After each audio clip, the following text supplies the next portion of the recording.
নকশা না মেনে গড়ে তোলা নির্মাণাধীন ভবনে অভিযান চালানো হচ্ছে। সেখানে রয়েছেন সহকর্মী দেলাওয়ার দুলুন, যুক্ত হব তার সাথে। দুলুন, জানাবেন উচ্ছেদ অভিযান শুরু হয়েছে কিনা? যারা নিয়ম মেনে ভবন তৈরি করেনি তাদের বিরুদ্ধে কোনো ধরনের ব্যবস্থা নিচ্ছে কিনা? শাফিন, এরই মধ্যে রাজুকের যে মোবাইল কোর্ট সেটি পরিচালনা করা হচ্ছে।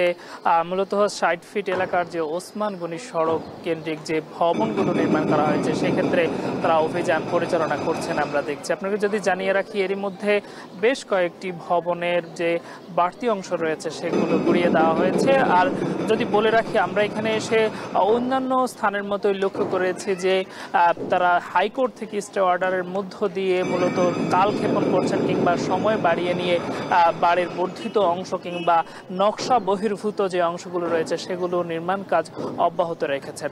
আর এক্ষেত্রে সবচেয়ে বেশি ক্ষতির মুখে পড়ছেন যারা ফ্ল্যাটগুলো ক্রয় করছেন কিংবা যারা এখানে শেয়ারে বাসা নির্মাণ করছেন, তারা সবচেয়ে বেশি ক্ষতির মধ্যে পড়ছেন বলে তারা আমাদেরকে বলেছেন। যদিও এক্ষেত্রে রাজুক বলছেন তাদের অসচেতনতা কিংবা তাদের অজ্ঞতার কথা তারা বলছেন। আমরা দেখেছি যে রাজুকের এই অভিযানে তারা বাসা বাড়িগুলোর মধ্যে যেমনিভাবে বাড়তি অংশ অপসারণ করছেন, একইভাবে তারা লিখে দিচ্ছেন যে কিনে যেন কেউ প্রতারণার শিকার না হয়। একই সঙ্গে তারা ক্রেতাদের উদ্দেশ্য বলেছেন যে বাসা বাড়ি কেনার ক্ষেত্রে যেন রাজুকের যে নির্ধারিত নকশা দেওয়া হয় সেটি যেন তারা দেখেন। আপনাকে যদি জানিয়ে রাখি, এরই মধ্যে যে কয়েকটি ভবন এখানে চিহ্নিত করা হয়েছে আজকের মোবাইল কোর্টের মাধ্যমে, দেখা গেছে যে অধিকাংশ ভবনের ক্ষেত্রে রাজুকের নকশা যেমনিভাবে মানা হয়নি কিংবা সড়কের জমি দখলে নিয়ে তারা বাসাবাড়ি নির্মাণ করছেন। আপনি কিছু জানেন যে এর মধ্যে রাজুকের যে নির্ধারিত রাজুক থেকে বলা হয়েছে প্রায় ৩৫০০ ভবন নির্মাণ করা হচ্ছে, এমন সেগুলো রাজুকের যে নকশা নেওয়া হয়েছে তা মানা হয়নি। অন্যদিকে আমরা দেখেছি যে রাজধানীর বিশেষ করে কিছুটা অনুন্নত যে সকল এলাকাগুলো রয়েছে কিংবা গিঞ্জি এলাকা যেগুলো রয়েছে সেক্ষেত্রে আমরা দেখছি রাজুকের নকশা না নিয়ে তারা বাসাবাড়ি নির্মাণ করছেন।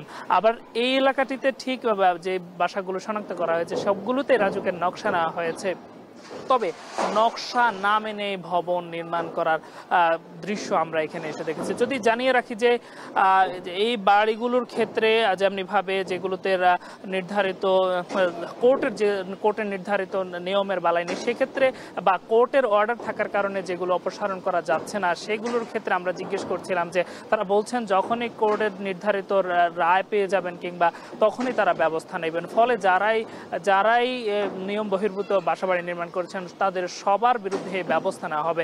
তো শাফিন, এই ছিল রাজধানীতে রাজুকের অভিযানের আমার কাছে থাকা সবশেষ তথ্য। রাজধানীর মিরপুরে রাজুকের অভিযান নিয়ে জানাচ্ছিলেন দেলাওয়ার দুলুন। এখন ঢাকায় একটা